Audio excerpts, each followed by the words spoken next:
1965. Pero todo comenzó en el año 64. Los Blue Kings nació de una continuación de la Orquesta Nobel. En ese momento los más famosos cantores de Buenos Aires, de televisivo, venían de la mano de Santos Lipe, que era Horacio Malvicino, y hacían la gira en todo el país. Yo animaba en el Tiro Federal y los presentaba. Una noche se acercó al escenario Domingo Moselo, director de la Orquesta Nobel, y me propuso ser el animador y el representante de la orquesta. Inmediatamente le dije, mirá, se viene una renovación de la música a lo electrónico, ya sonaban fuerte los Beatles, los Teenagers, venía un conjunto de San Francisco a tocar muy seguido los Tin Dover, cuyo guitarrista es el famoso humorista Hugo Varelas, y bueno, habría que incorporar a algún cantor, a algún guitarrista, cambiarle el nombre, le dije yo, modernizarse. Me aceptaron todo eso. ¿Qué pasa? Tuvimos casi un año tocando con la Nobel porque teníamos que cumplir los contratos. Pero al terminar los carnavales, en una noche calurosa de verano, estábamos ensayando en la calle Sarmiento, la casa de Sandrín Fantone, todo bueno, y nos decidimos ir a un bar ahí donde estaba el club, el viejo Club Juventud Unida, cerca de la terminal, y en la mesa decidimos, bueno, llegó el momento de cambiar el nombre. Lo propuso, hubo una noción, el director Moselo dice, a mí me gustaría Santa Loma Jazz. Inmediatamente le dije, Santa Loma Jazz, hay una en Santa Fe, famosa, y aparte es el nombre de orquesta, no de conjunto.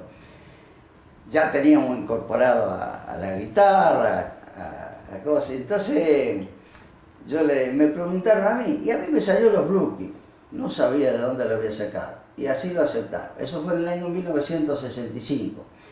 Después de mucho tiempo me hicieron acordar que yo, animando a los danzantes, había presentado un conjunto improvisado, nada más que para esa noche, de un pibe de Holgado que tenía un conjunto tipo Beatles, así, y lo había presentado con ese nombre. Después, actuando con los iracundos, estuvimos haciendo el aguante 4 o 5 noches, y nos preguntó Franco, el cantor, dice, ¿de dónde sacaron ese nombre? Yo le dije, y me dice, ese era el nombre que nosotros teníamos en el Uruguay. Y cuando fuimos para grabar a Buenos Aires el primer disco, nos dijo el director discográfico, no, ese nombre no va a pegar porque no tiene que ser un nombre más iracundo. Y no encontraron nota y le dejaron lo de iracundo, y mirá la fama que tiene. En ese entonces nosotros íbamos mucho a San Francisco, a Tiro y Gimnasia, a los bomberos, 3.000 a 4.000 personas había. Y Tito imitaba mucho a Giacomonti, esa elevación en el final, lo aplaudían todos. Cantaba boleros también, de Yuyo Verde, espectacular. Me olvidaba, René Calúa le hacíamos cantar un tema, el único tema que cantaba, de Charles Aznavour, Venecia sin ti, lo hacía espectacular. Así que con eso tuvimos mucho tiempo hasta que llegaron las primeras, el primer desprendimiento. Se había formado un grupo tipo Beatles, así con 2 guitarras, un bajo, una batería y un cantor. Y entonces René Calúa se fue con ellos y yo también me fui para hacer una gira por el interior con ellos, que andaba muy bien, eran menos, porque antes también no estaba la tecnología de ahora. Teníamos que ir 10 personas con 2 taxis. A veces había que llevar el piano a ciertos lugares, bajarlo. Ahora es un piche ir con la orquesta, viste, todo grabado. La formación inicial es esta. Vázquez, Roberto Mancilla, que hacía todos los arreglos musicales, Domingo Moselo, el director, Moscheto, que tocaba el acordeón, Sandrín Fantone con trabajo, nosotros le decíamos Silvio Daniel, pero es Ramón Esteban Orellana.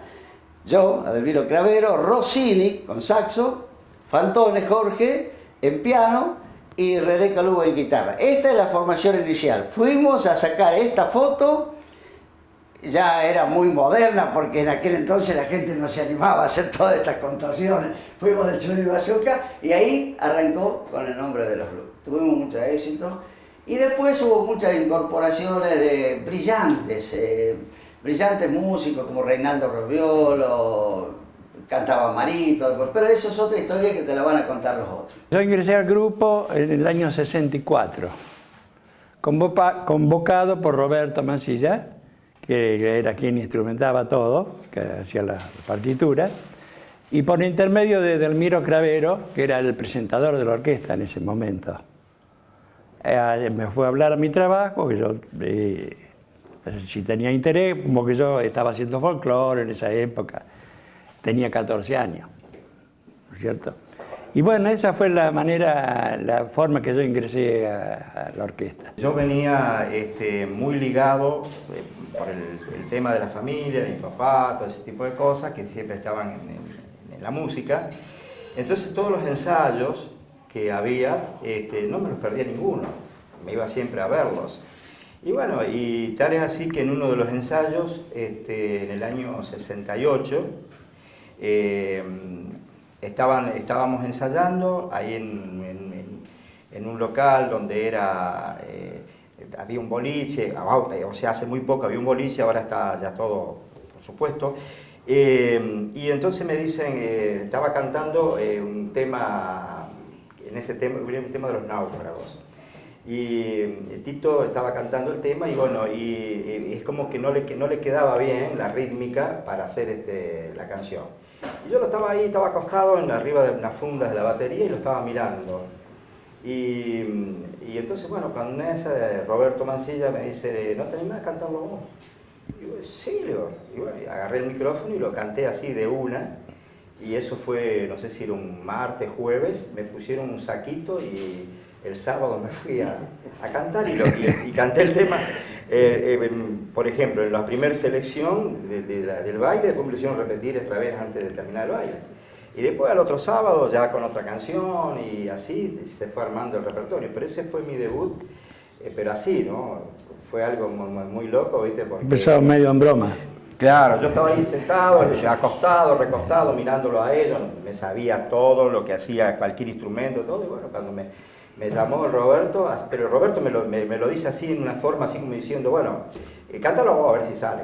Y yo lo canté y salió. Con René también después compartíamos muchas veces para poder sacar las canciones, le dábamos una mano también a Roberto. Roberto hacía los arreglos, René, por ejemplo, se sacaba los tonos, o sacábamos las letras, y bueno, pues Roberto es el que hacía todo para que pueda, aparte, bueno, había que arreglar todo porque éramos varios, había instrumentos de viento, de todo, y todo el mundo leía. La mayoría leían todas músicas, así que era bastante complicado. Cuando Roberto escribía la partitura para los instrumentos a viento, piano, bajo, ya estaba como para ensayar, digamos. Yo ya sacaba los tonos, tengo oído, eso me facilitó sacarlos rápido. Y en un ensayo, por ejemplo, se agarraba un tema y ese ensayo era para ese solo tema, digamos, cuando sacamos un tema nuevo, ¿no es cierto? Y después con el coso lo vamos asegurando. Yo, además de tocar el instrumento, la guitarra, me fui acoplando con la voz, digamos. Yo me acuerdo que el primer tema que canté, así como solista en el grupo, era un tema de Charles Raoul, Venecia sin ti se llamaba. Con ese tema había debutado yo como cantor. Y después hice otros temas más comerciales, pero en la época donde sonaban fuertes los temas italianos del Festival de San Remo, que se hacía todos los años en Italia, ahí me empiezo a inclinar por la parte melódica. Supuestamente René había estado más tiempo antes que yo, ¿no es cierto? Pero yo me acuerdo que iba también a ver los ensayos. Y bueno, en el caso de tu papá y de la casa de tu abuelo, se ensayaba ahí en el garage. Y entonces me acuerdo que primero estaba el piano colocado en el garage. Y después, bueno, con el tiempo fue saliendo, me voy acordando de una anécdota que después salió un aparato que se llamaba órgano electrónico, no sintetizadores como hay ahora. Y en ese tiempo teníamos un sindicato de músicos que todos estábamos afiliados a San Francisco. Y bueno, cuando los Blue Kings sale con el órgano electrónico, viene una denuncia, supuestamente de alguna otra competencia, donde no se podía tocar con ese aparato, teníamos que tocar con el piano. Y bueno, y se llegó a una instancia así muy cortita de un abogado, donde se le llevó el manual de instrucciones del aparato, donde decía muy clarito: este instrumento se ejecuta de la misma forma que un piano. Tu abuela tenía una perrita, un perrito, no recuerdo, y una noche estábamos todos ensayando y bueno, alguien dejó el portillito y se escapó la perrita y bueno, con la mala suerte que lo mató un auto. Y bueno, imagínate, la abuela, todo, bueno, se suspendió el ensayo.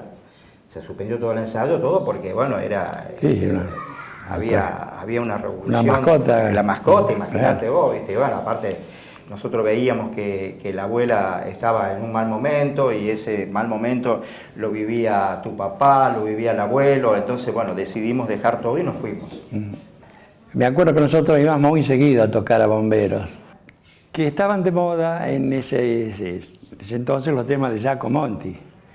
Y el Tito los hacía muy bien los interpretaba. Tenía una voz muy especial para los temas melódicos.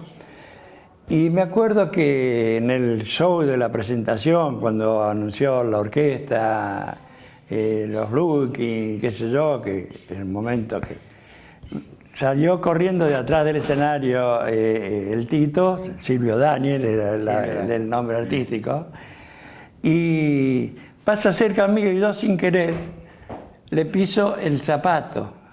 Y se lo saqué y ella entraba a cantar. O sea que entró a cantar y se acomodaba el zapato mientras cantaba.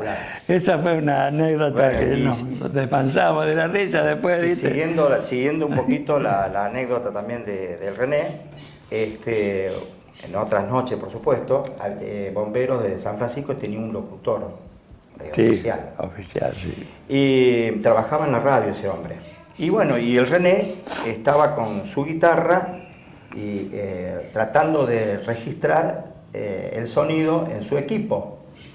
Y esos equipos tenían una cámara de reverberancia para darle más sonido a la guitarra, que era toda con resortes. Entonces, por ahí, si vos lo llegabas a tocar al equipo, hacía un ruido infernal porque se movían los resortes y hacía actuar a la reverberancia. Y bueno, en ese momento que estaba registrando el sonido, este hombre se cruza por atrás como para ir a tomar el micrófono para hacer la locución. Y René se da vuelta así, le pegó un guitarrazo acá en la mandíbula.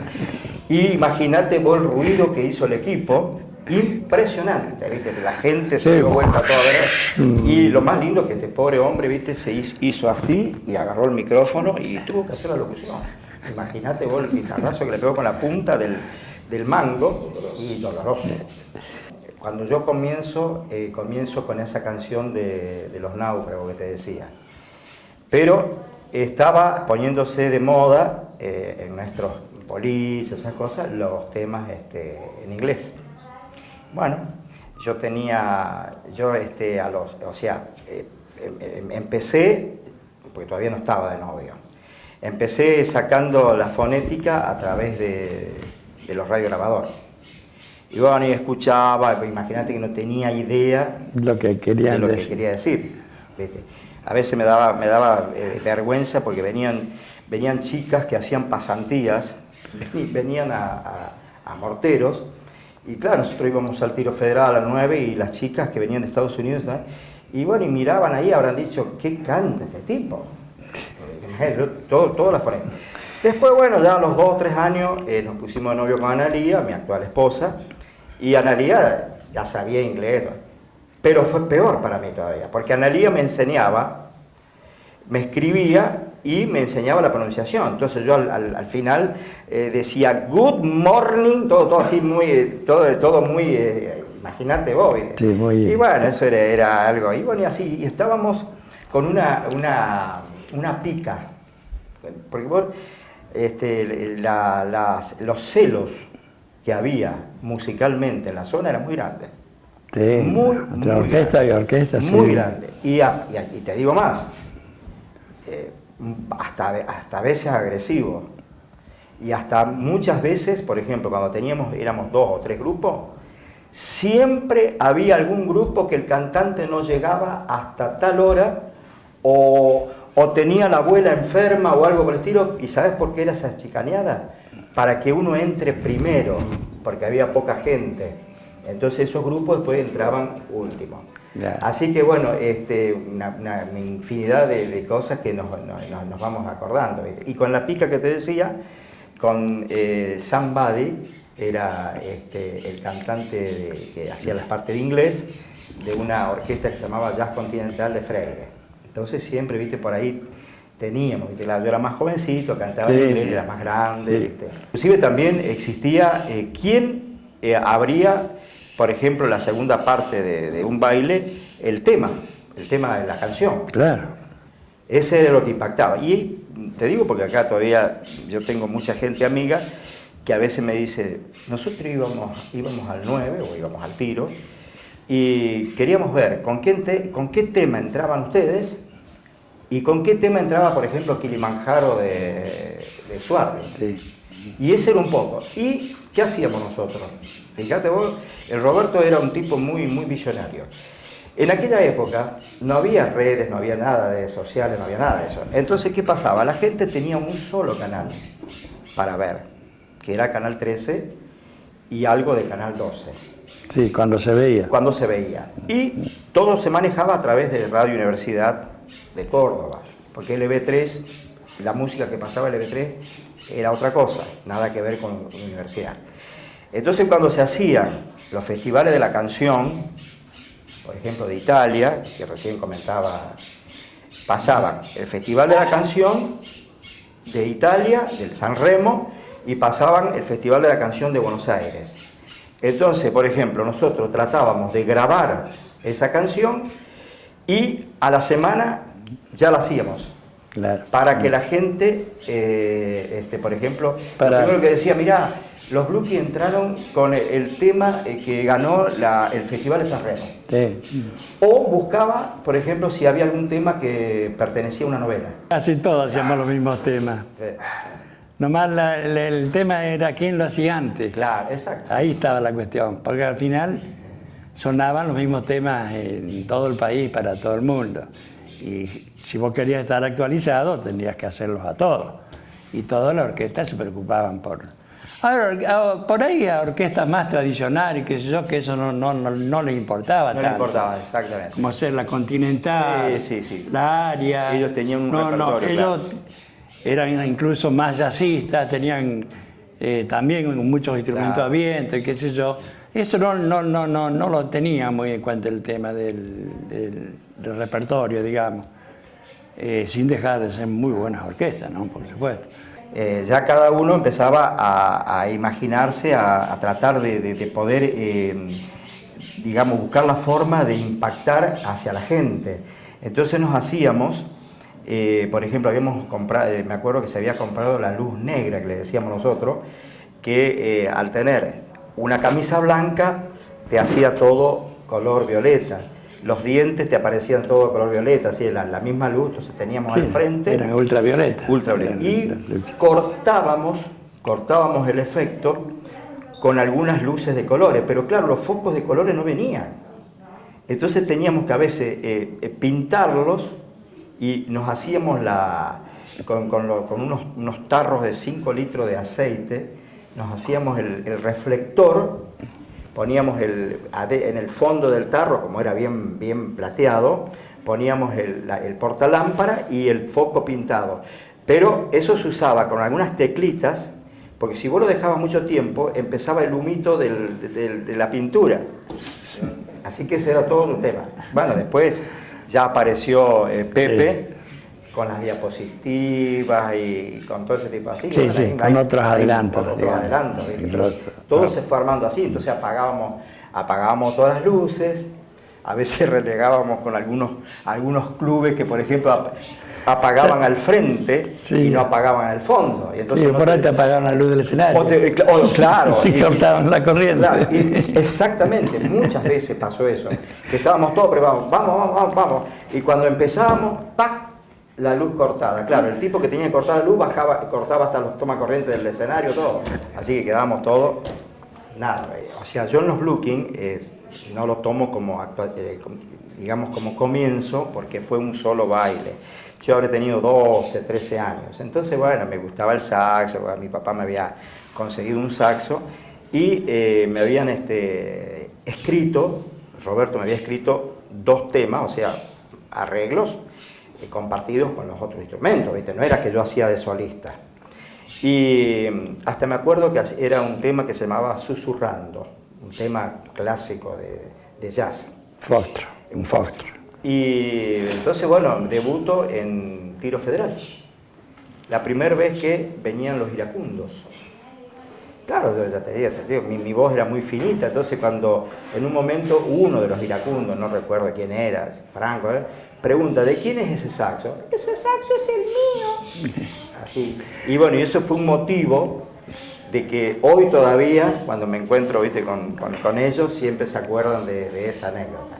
Después, bueno, yo tuve que dejar porque tenía un problema asmático y, bueno, el médico había dicho que no podía tocar instrumento de viento, entonces, bueno, dejé y, bueno, recién después a los 15 años, pero yo siempre estaba ligado a la música, a los ensayos, yo me los conocía a todos, los compañeros de mi viejo, todo. Pasa una chica rubia al frente del escenario, en el 9, y yo le hago una sonrisita de arriba del escenario, y entonces ella me sonríe, y bueno, cuando termina el bloque de canciones, la selección, me bajo y me pongo a hablar con ella, y bueno, hoy es mi esposa.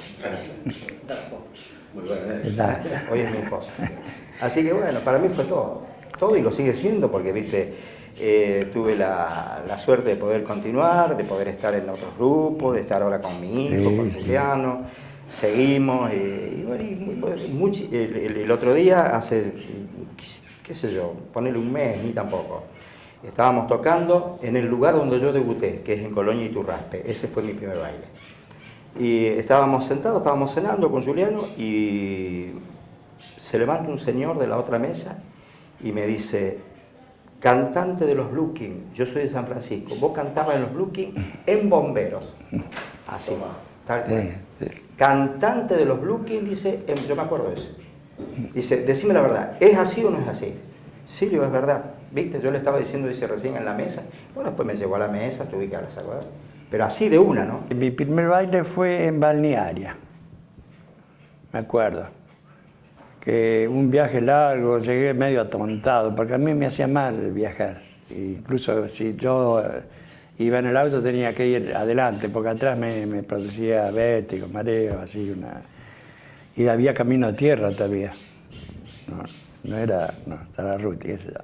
Pero sí fue en Balnearia, mi primer baile. Yo, a diferencia de él, yo cuando ingresé a los bloques ya tenía novia. Claro. Era muy chiquito, de 14 años ya estaba de novia con la que hoy es mi señora. Pero y también integré, después formé un conjuntito que duró 3 años, también tuvimos mucha aceptación, que se llamaba con Debes Tonini, Juan Rubiolo, Capela y Carlos Orellana en las voces. Conjunto Los Rayos se llamaba. Tuvimos una buena época, más que por el tema del servicio militar, 2 integrantes se tuvieron que ir, Carlos y Juan. Así que se disolvió el conjunto y volví a entrar con los Brooklyn. Yo siempre le doy consejo a los chicos que lo hagan, pero que lo hagan sanamente, como lo hacíamos nosotros, ¿viste? No había ningún problema. En ese tiempo no existía, no se hablaba de droga, no se hablaba de nada, ¿viste? Simplemente era ver cómo bailaba la gente, cómo esto, aquello, familias. Sí. Las familias que iban a los bailes. Así que teníamos unos lugares en nuestra zona muy lindos, Y bueno, eso hacía de que, en el caso mío, que yo era muy joven, bueno, la verdad que, como te decía, fue como una marca, una señal. Tal y así te termino de contar esto acá, que Marito, por ejemplo, no tiene nada que ver con mi nombre es Néstor. Y bueno, uno de los compañeros que teníamos en un negocio donde trabajábamos con mi papá, Burmeister Lamberini, ese señor venía a visitar a su novia y un día viene y me dice: no me gusta que te digan Néstor arriba del escenario. Yo te voy a poner tu nombre artístico. Y mi nombre artístico era Marito Mosel. Ese era mi verdadero nombre artístico. Y bueno, y quedó Marito Mosel, Marito Mosel, Marito Mosel, y después quedó Marito. Y bueno, hoy me siguen diciendo Marito, hasta los chicos míos me dicen Marito, la gente, todo. Los nietos, todo el Así mundo. que fíjate, se me habrá marcado. Hasta me marcó en el nombre.